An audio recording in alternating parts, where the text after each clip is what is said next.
From the Center for Music Learning, I'm Dr. Micah Killian, here with some thoughts on practice.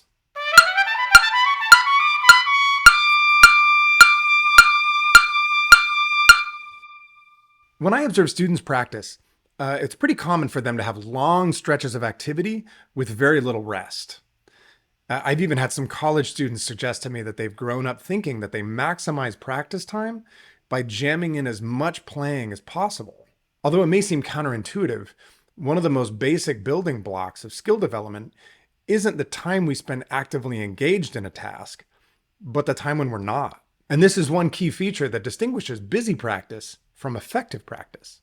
As I've mentioned in a few of these videos, learning is change.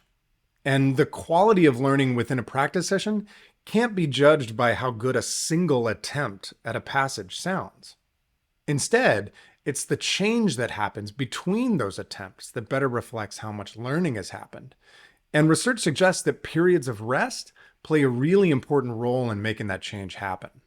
Miles Davis said, "It's not the notes you play, it's the notes you don't play." And in a sense, the same is true about practice.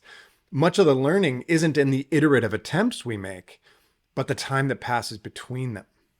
Now, rest is obviously important to help mitigate the effects of physical and mental fatigue. It can help reduce the possibility of overuse injuries, which everybody should be thinking about.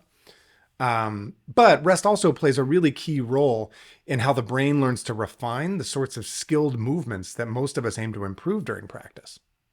Although you may not think about practice this way, every practice session comprises a series of attempts at making music the way you want it to sound. Each attempt is what we call a performance trial. A trial could be a performance of a single note, or a run of an entire concerto, or anything in between. This collection of trials has a corresponding number of rests between each of them. And those periods of rest are where most of the learning happens. Now, here at the Center for Music Learning, Dr. Amy Simmons, Suzanne Charney, and Justin Later are doing some really interesting research looking more closely at how this change happens in very short periods of rest through a process called memory consolidation. During a performance trial, neurons fire in the brain in a pattern that reflects what the brain needs to do to perform that task. That same pattern has been shown to fire rapidly and repeatedly after active practice has stopped. These firings refine and strengthen the memory of that motor plan, enhancing subsequent performances.